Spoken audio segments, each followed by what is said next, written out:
Hello বন্ধুরা, কেমন আছো তোমরা সবাই? আশা করব তোমরা সবাই ভালো আছো এবং সুস্থ আছো। তোমাদের সবাইকে আমার চ্যানেলে অনেক অনেক ওয়েলকাম জানিয়ে আজকে বেলা 8টার সময় আমি শিল্পী ছোট্ট একটা শহর থেকে আজকের ভিডিওটা তোমাদের কেমন লাগে অবশ্যই কমেন্টে জানিও। আশা করব আজকের ভিডিওটা তোমাদের প্রত্যেকের ভালো লাগবে।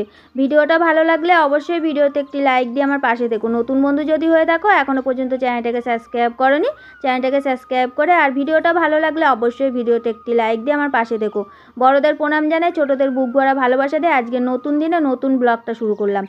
আজকে ভোরবেলা ঘুম থেকে উঠেছি ভোর 5টার সময়। 5টার থেকে কাজগুলো সেরে নিলাম আর সকালের কাজকর্মগুলো সব হয়ে গেছে। একবারে কাজকর্মগুলো সেরে সকালের আজকে যেহেতু একাদশী আছে, আজকে একাদশী বলে তাড়াতাড়ি করে আর আজকে সকালবেলা ছেলে স্কুলে যাবে। কয়দিন ধরে তো স্কুলে সপ্তাহে 2 দিন 3 দিন ধরে স্কুল হচ্ছে, তার জন্য আজকেও স্কুল আছে। সকালবেলা ঘুম থেকে একবারে উঠে পড়লাম আর এদিকে সকালের কাজগুলো হয়ে গেছে। কাজ সেরে একবারে দোকানে চলে গেছিলাম, দোকান থেকে বাজারটা করে নিয়ে আসলাম আর এইদিকে রান্নাটাও বসিয়ে দিলাম। রান্নাটা বসানো হয়ে গেছে আর এদিকে রান্নাটা বসিয়ে দিয়ে ঘরে চলে এসেছি। আর দেখো তোমাদের সঙ্গে আমি একটা জিনিস শেয়ার করব, তা চলো কি শেয়ার করি আজকে একটুখানি দেখাচ্ছি তোমাদের সঙ্গে নতুন জিনিস। আর চলো তা দেখাই, বক্সটা খুলেই তোমাদের সঙ্গে শেয়ার করি। তা চলো, কালকে রাত্রিবেলা দাদা ফোন করেছিল। কালকে আমি বাপের বাড়ি গেছি, তা জামাই ষষ্ঠী চলে গেছে, অনেক দিন হয়ে গেছে, কয়দিন হয়ে গেছে। তা দাদা ষষ্ঠীতে গেছিলো, দাদা পরশুদিন তার আগের দিনে এসছে। তা আমাকে কালকে রাত্রিবেলা ফোন করে তাড়াতাড়ি করে আমাকে এই শাড়িটা দিল। তা অনেক দিন পরে দাদা আমাকে অনেকগুলো শাড়ি দিয়েছে আমাকে। তা আমার বিয়ের পরে অনেকগুলো আমার দাদা আমাকে শাড়ি দিয়েছে। প্রত্যেকটা শাড়ির থেকে কালকে যে শাড়িটা দিয়েছে সেই শাড়িটা আমার সব থেকে বেশি পছন্দ হয়েছে। কি বলবো, শাড়িটা আমার ভীষণ ভালো লাগছে, আমার বেশ ভালোই লাগছে। শাড়িটা কালকে আমাকে ডেকে দিয়েছে জামাই ষষ্ঠীর গিফট হিসাবে। তা চলো তোমাদের কালারটা কেমন লাগলো অবশ্যই কমেন্টে জানিও, আমার তো ভীষণ ভালো লাগছে। তা চলো, এদিকে তো তোমাদের সঙ্গে শাড়ি দেখানো হয়ে গেছে আর এদিকে অনেকটা বেলা হয়ে গেছে। আমি আবার ছেলেকে স্কুলে আনতে গেছিলাম, স্কুল থেকে এনে বাপের বাড়ি গেছিলাম। বাপের বাড়ি থেকে এসে দেখো আমার ঘরের অবস্থা তো খুবই খারাপ, এখন ঘর গোছাতে নেমে পড়লাম। এদিকে সকালবেলা সমস্ত কাজগুলো আমি সেরে তারপরে ছেলেকে আনতে গেলাম। রান্নাটা হয়ে গেছে, রান্নাটা সেরে আর ঘরটাও গুছিয়ে রেখে গেছিলাম। আর এদিকে দেখো আমি তো আবার ছেলেকে এনে তারপরে আমি আবার বাপের বাড়িতে গেলাম মাকে কলা দিতে। সেখান থেকে এসে দেখছি ঘরের অবস্থা এই রকম হয়ে রয়েছে। আমি আবার সে ডবল ডবল করে পরিষ্কার করছি। আমার বড় ছেলে তো আজকে পরীক্ষা ছিল, তার জন্য ও আবার একটা জামা খুঁজছিল। তা জামা খুঁজতে গিয়ে আমার শাড়ির সব আলমারির থেকে বের করে বাইরে বের করে রেখে দিয়েছে। আর এদিকে খাটের ওপরে চারিদিকে ছড়িয়ে ছিটিয়ে রেখে দিয়েছে। আমি এখন সব ভাঁজ করে আবার আলমারিতে গুছিয়ে রাখছি। আর এদিকে আমার ঘরটাও অগুছানো হয়ে গেছে, সেটাও আমি আবার পরিষ্কার করতে হচ্ছে, ডবল ডবল করে খাটনি হচ্ছে। আর এদিকে জামা কাপড়গুলো সব ছড়িয়ে ছিটিয়ে রেখেছে। আর এদিকে রোদ্দুরের ভিতর থেকে আসলাম, এসে আমি আবার সে কাজে হাত দিচ্ছি। আর এদিকে প্রচুর গরম লাগছে, কি বলবো। এদিকে পাখাটা চলছে কিন্তু গায়ে হাওয়া লাগছে না। আর ছেলে স্কুল থেকে এসে জামা কাপড় টাপড় সব নিচে ফেলে রেখে দিয়েছিলো, সেগুলো একবারে ভাবলাম তাহলে কাজ যখন শুরু করেছি তাহলে ঘরটা একবারে পরিষ্কার করেই উঠি।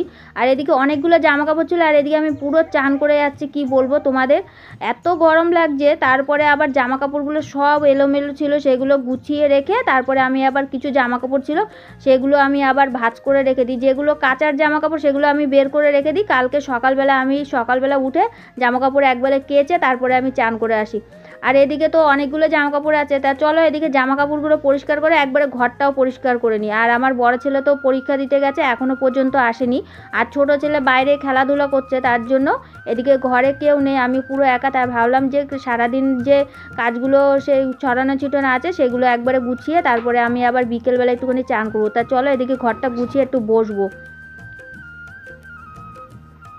তো চলো, এদিকে তো আমার ঘরটা গোছানো হয়ে গেছে, জামা কাপড়গুলো গুছিয়ে। আর এদিকে জল খেয়ে খেয়ে এদিকে ওদিকে বোতলগুলো ফেলানো আছে, জলও আনতে হবে, খাওয়ার জলটা শেষ হয়ে গেছে। তা বোতলগুলো গুছিয়ে রেখে দিই, তারপরে আবার খাওয়ার জলটা আনতে যেতে হবে। আর বাইরে প্রচুর রোদ লাগছে, কি বলবো। আর এদিকে জলটাও নেই, তার মধ্যে একাদশীতে আমার প্রচুর কষ্ট হয়। এদিকে সমস্ত কাজ করতে হয়, তারপরে আবার একাদশী। তা চলো, এদিকে অনেকটাই বেলা হয়ে গেছে, আমার এদিকে ঘরের সব কাজ হয়ে গেছে। কাজগুলো সেরে আমি আবার এদিকে আসলাম। এদিকে এসে দেখি বাপের বাড়ি গেছিলাম, দাদা আবার আম রাখলো, আমাকে আবার 2টো আম দিয়ে দিল। তা আমি আমটা ধুয়ে রেখে দিই। আর এদিকে কলা নিয়ে এসেছিলাম, মা কলা নিয়ে এসছে বলে দাদা ফল বাজার করে দিয়েছে। দাদা আসার পর থেকে দাদাই ফল বাজার করে দেয়, তার জন্য আর কলাটা রাখিনি। আর এদিকে আমি কলাটা নিয়ে বাপের বাড়ি থেকে চলে এসেছি। আর এদিকে কলা টলাগুলো ধুয়ে রেখে দিই, ওরা আবার ধুয়ে খাবে না, তার জন্য ধুয়ে রেখে এদিকে আমি চলে আসলাম। এদিকে আবার জল চলে এসছে, 5:30 বেজে গেছে বলে, তার জন্য আমি আবার এদিকে বাসনগুলো নিয়ে বেরিয়ে চলে আসলাম। এদিকে কাজ করতে করতে অনেকটাই বেলা হয়ে গেছে, আজকে আর একটুখানি বসা হয়নি। তার মধ্যে একটুখানি বসেছিলাম, তা বসে টসে তারপরে আবার ছেলে আসলো, তাকে আবার খেতে টেতে দিয়ে আমি আবার জল চলে আসলো, তার মধ্যে আমি আবার বাসনগুলো নিয়ে বেরিয়ে পড়লাম। এইদিকে ঘর দুয়ারগুলো পরিষ্কার করে তারপরে আবার সেই ঝাড়পোছ দিয়ে তারপরে আমি আবার একটুখানি বসবো। তা চলো, এদিকে বাসন কটা মাজা হয়ে গেছে, বাসন কটা মেজে নিলাম আর জলটাও তুলে নিই। এদিকে রান্নার জলটা তুলে না রাখলে আবার 8টার সময় হয়তো অনেক সময় জল ধরতে পারি, আবার অনেক সময় জল ধরতে পারি না। তা চলো, এদিকে আমি ঘরে চলে আসলাম। ঘরে এসে এখন বিকেল হয়ে গেছে, এর জন্য বিছানাটা একটুখানি পরিষ্কার করি। জামা কাপড়গুলো ভাঁজ করে তোলার পরে আর বিছানাটা ঝাড় দেওয়া হয়নি, তার জন্য এখন ভাবলাম তাহলে বিছানাটা ঝাড় দিয়ে একবারে পরিষ্কার করে নিই। বিছানাটা ঝাড় দিয়ে, আর এদিকে তো বিছানাটার ওপরে আর বাইরে যেহেতু এত পরিমাণে গরম, তো গরমের তার মধ্যে রোদ্দুরের জন্য ধুলো বালিগুলো যখন গাড়ি যায়, আমাদের এখান থেকে তো প্রচুর গাড়ি যায়, আর গাড়ির জন্য তো ধুলোগুলো উড়ে উড়ে সেই ঘরের মধ্যে চলে আসে, আর বিছানাপত্র তো প্রচুর ধুলো ধুলো হয়। মাঝে মধ্যে আমি আসি, আবার এদিকে ঝাড় দিয়ে পরিষ্কার করে দিয়ে চলে যাই। তা চলো, এদিকে বিছানাটা পরিষ্কার করা হয়ে গেছে। বিছানাটা পরিষ্কার করে আমি এখন ঘরটাও ঝাড় দিয়ে, আর এদিকে যেহেতু জলটা চলে এসছে একবারে ঘর দোর পরিষ্কার করে, আর বাইরেটা প্রচুর ধুলো ধুলো হয়ে গেছে, তার জন্য ভাবলাম আজকে বিকেলবেলা বারান্দাটাও ঝাড় দিয়ে ফেলবো একবারে। সকালবেলা বারান্দাটা সেরকমভাবে ঝাড় দেওয়া হয়নি, তার জন্য বিকেলবেলা একবারে ঘরটা ঝাড় দিয়ে নিই, তারপরে বারান্দাটা ঝাড় দিয়ে একবারে চান সেরে আসবো। তা চলো, এদিকে বারান্দাটা ঝাড় দেবো বলে আর ঘরটা ঝাড় দিয়েছি। পাপোশটাও ছিঁড়ে গেছে, অনেক দিন ধরে ভাবছি একটা বস্তা টস্তা কারো কাছ দিয়ে নিয়ে আসতে হবে।